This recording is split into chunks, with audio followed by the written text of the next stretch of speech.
Hey, hello, Gravitrons. I'm more gravity. Let's play chess. I'll play a game in 10 minutes per side per game.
My opponent made a close but clean win.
This was a good game.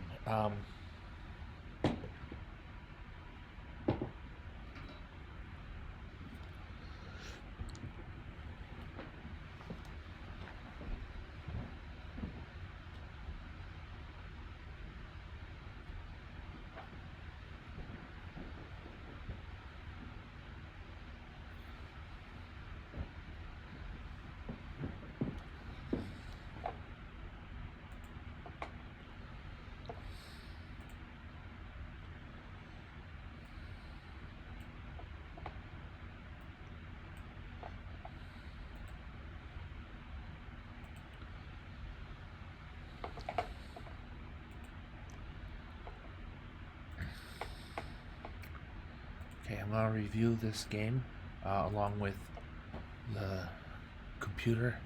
I had the white pieces. Give me a moment or two here. I want the HVAC systems to have some time to sort of go turn off for a moment or two. While we're doing that, we'll maybe review this loss. I lost to my opponent in the first game, and I won against a different opponent in the second game. Okay, here we go. Scandinavian opening. Very popular opening for online blitz and for online rapid and maybe elsewhere, but the move, I will go over this, the move pawn to d5 as a black pre-move prior to the game meets all of white's major tries for a win. Right? The four major tries for white to play for a win can all be countered by pawn to d5. So it's a good move if you're looking to be a little bit adventurous with your game as black. d5 is one way to pre-move into a playable game thereafter. c4, if white has moved c4 when your move is made, when your pre-move comes to fruition. If white has tried pawn to c4, that actually works. That's kind of against black, but not by so much that you have to be worried about it or bang pots and pans or anything like that. These other moves are all just naturally met by d5. D4, d5, that's classic, right? And e4, d5 is the Scandinavian. Is a totally tenable defense. Knight f3, d5. I honestly probably can't speak to. I don't very much open with knight f3 all that often. And c4, d5 leads to some complications that has black back on his heels to start, and for that reason, you can play d5 or not, but when your opponent happens to play c4, it might lead to some complications. Remember, c4 is also less popular than c4 is also less popular than d4 and less popular than e4. If you kids, this is a natural sign. That's not part of American Sign Language. I'm building up my vocabulary and repertoire of ASL. So this is a natural sign, just to mean less. All right. So I played e4, d5 in the Scandinavian opening. I advised white to capture on d5. Queen d5, and I've been playing in November, in probably October, November, and December. I've been trying pawn to c4 here, which is good. It's not the end of the world for white. I find black will play queen e4 check most often, possibly queen e5 check. I think I saw a bit, and then I post the queens in opposition to each other, and it's a different kind of thing. Instead c4 here is a slight edge that white can count on, and she or they has to be ready to swap queens on usually e2 or perhaps on e4, perhaps on e5. So it's a slight edge that white can just put his knight on c3 and claim a slight edge. For more dynamic game, we'd play as I played in this game, knight to c3. This is totally booked, totally playable, totally, this is actually just a little bit optimistic for white. Not too optimistic, but in the right way to develop while also attacking black's queen. Earns white like a tempo of initiative is what I say. A tempo of initiative. I don't talk much about time because I talk instead about initiative and clock. Alright?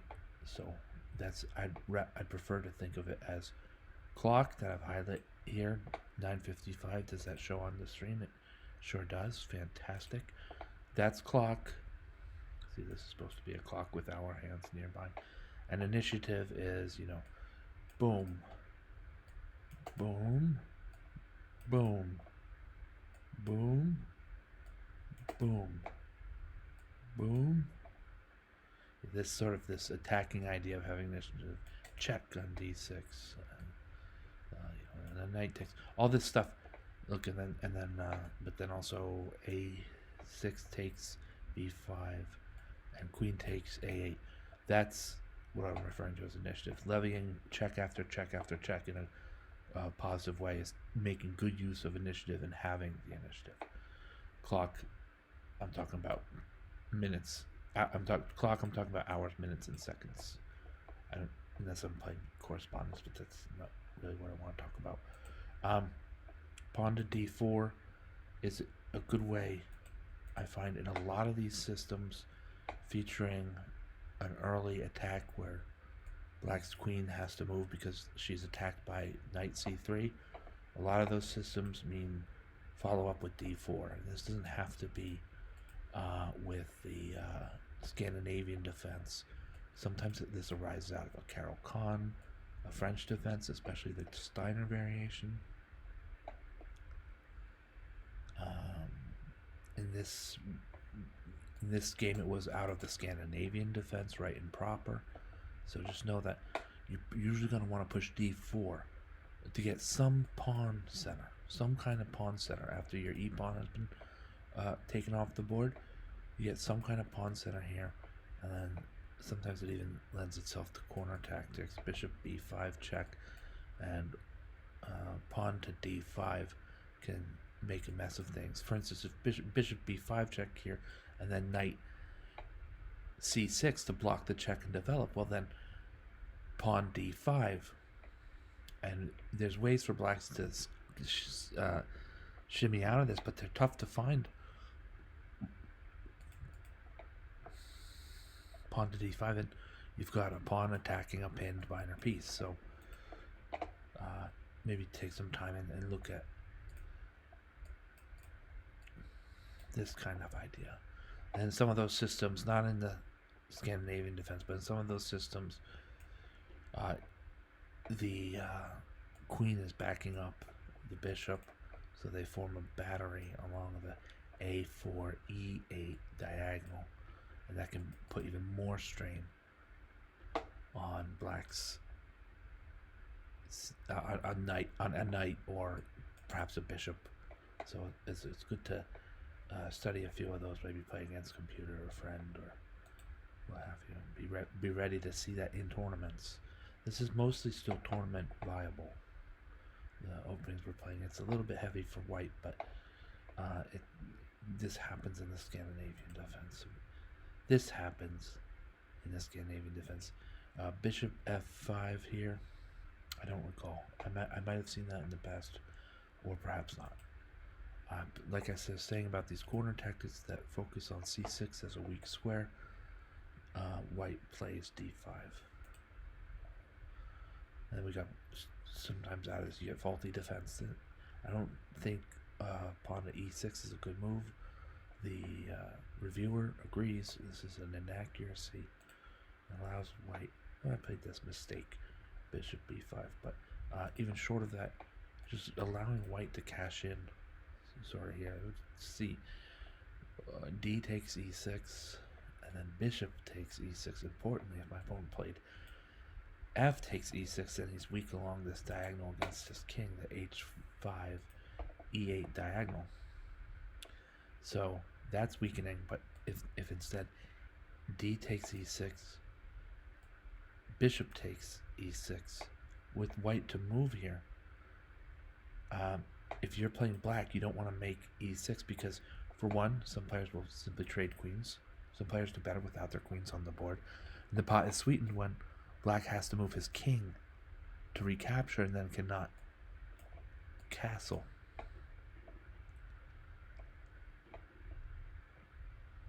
So I agree with I think it's Torch, but I agree with the review. Pawn to e6 is not optimal. I made a blunder of it, so you could say in a gamesman sort of way that it worked out, but for how long? And knight to d7. And I found a really strong move here, the best move, and this is not a natural move. I think it's a move that shows my development as a chess player. I see here that I back it up with a bad move, but let's focus instead on pawn to g4. Right? We're getting airy on white's king side pawn structure, but the benefit of a protected pawn against a bishop that's running out of places.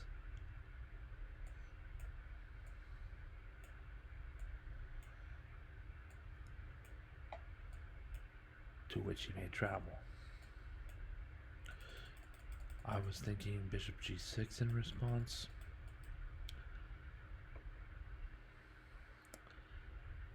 I must have messed something here. But a6 by black is worsening matters. So this was the major. a6 was my opponent's mistake. So I was expecting here bishop g6. And there's a couple directions from there, maybe h4, and then try to even push the pawn storm as early as possible with h5. Black has just enough time, meaning initiative, tempo of initiative, to play h6 and then tuck his bishop all the way back at h7. And you think, well, the bishop's retreated so often. Yes, black has lost tempos of initiative, tempi of initiative. However, this bishop now is very, very safe from most attacks. In most games, in this case I think less so, because I'll play bishop d3 and make an exchange along the b1 h7 diagonal. But in most games, a bishop is tucked behind two pawns like this, all the way on if it's black, the 7th rank. If it's white, the 2nd rank. That bishop becomes very powerful because it's very difficult to assail his position. Okay, but my opponent made the blunder, pawn to a6. We notice there's only one good move here for black, and like it says, bishop 8. Bishop to g6 here. Torch agrees that h4 is a good follow-up for white. On from there. Pawn to a6. I chose to, I might have missed my chance here, my opportunity here. I think white is better off capturing on d7 first, right? Bishop takes d7, check, and when the bishop is captured, then pawn takes f5. That was unfortunate that I missed that opportunity there. Here the pawn is just here's just equal to traded material, or just about. So for some people that nullifies the rest of the game. We'll still go over the rest of the game. Castling to also deliver check was a bonus, an unexpected bonus, and I'm a little rattled about that mistake. Let's go back.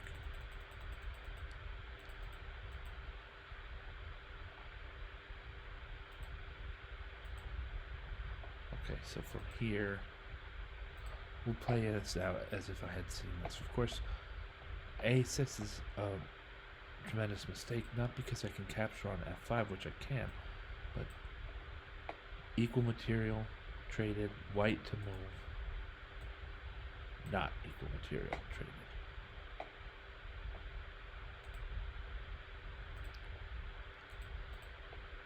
Alright, so white's gonna win this a piece ahead.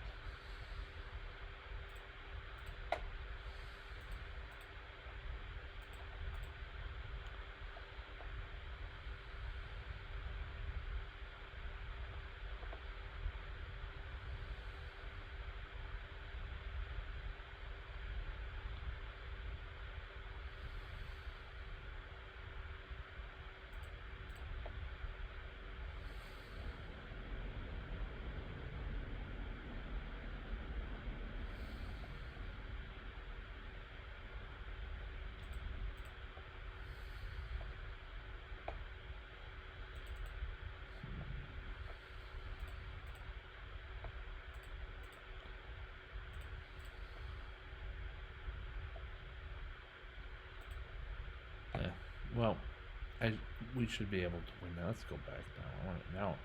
Hey, man. Let me get this done.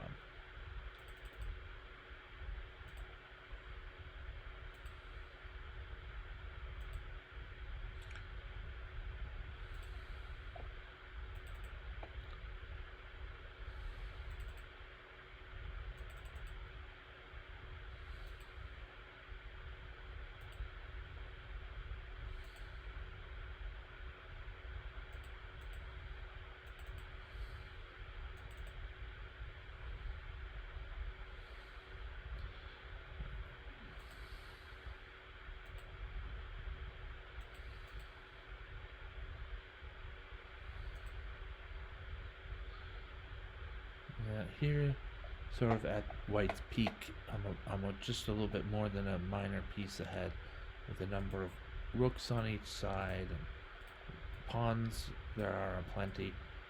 My king isn't safe. His is kind of safe, pretty safe. So I'm gonna say, me against the computer on maximum. Not in this position. Wouldn't happen. I don't know what to tell you.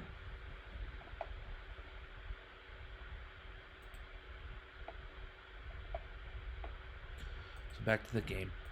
We trade these minor pieces and get this nice open spot to take a shot at black's king. Right now, with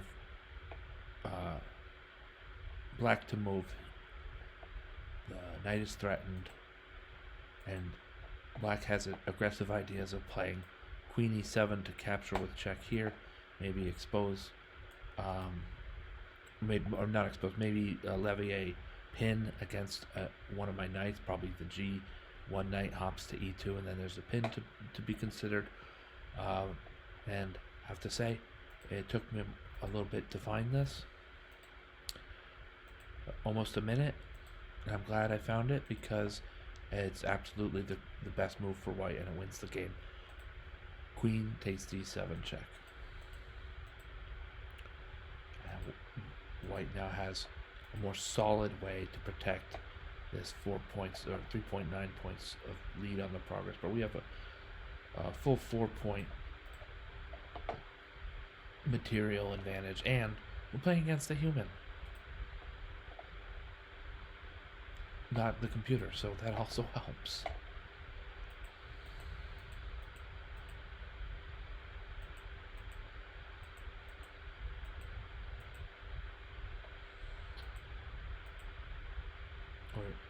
White is mostly just trading and then consolidating, finding a loose piece as looking for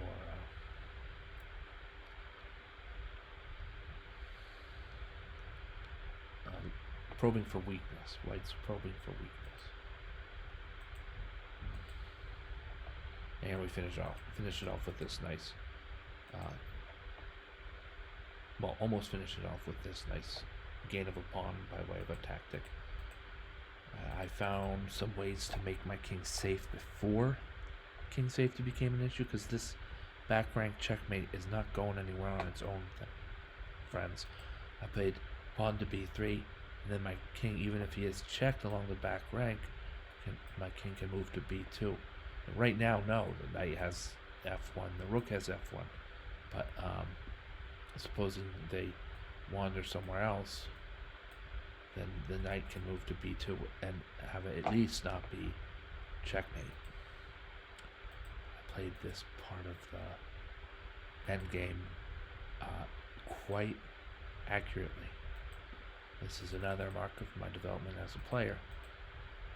For instance, rook f6 check, noting that the king cannot make progress towards the king side here. You could call king d7 progress. I think I show in the game itself how white's equal to that task.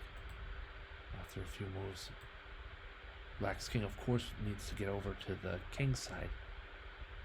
So I just push him back. Compare what I would like. It's here. Black's on the C file. And it's black to move. It's moved to the D file. So to evaluate rook to D6 check with the best response, king to C7. Right? Look at it now. Now rook's on D6. King's on C7, but it's white's turn to move. It's called stealing a move. I stole a move from black here. That'll give me just enough time to get over to the H file and pick off the H5 pawn. From there, I hadn't, but I saw that as far as this, sometimes it's called a switching silk. White to D6 check, king moves to C7, still best move, and then back to H5. It's almost like if I had done this at first, black would be on like the D file or somewhere. You can't quite get to E6 because, and also E7 is protected. So maybe it didn't materially pan out as a tangible superior line. A superior line is just definitely so. But I don't know, it's good form.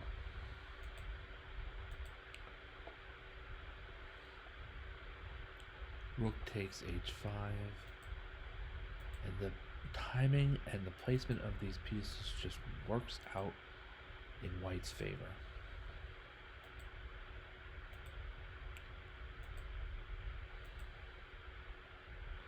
There's all these sort of like game-saving moves. Rook to H3 is a beautiful move. Just close down the file.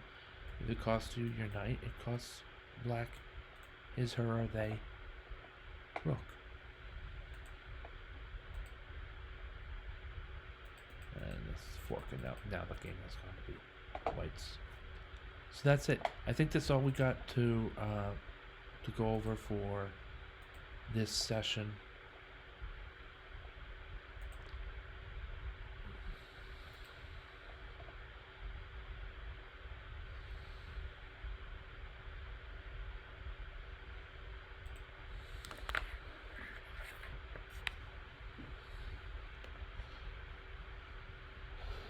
Thank you for watching. A new thing to do.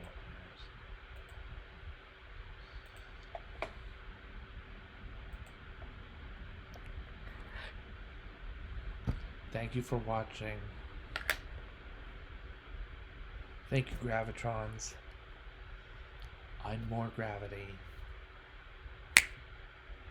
Have a great night.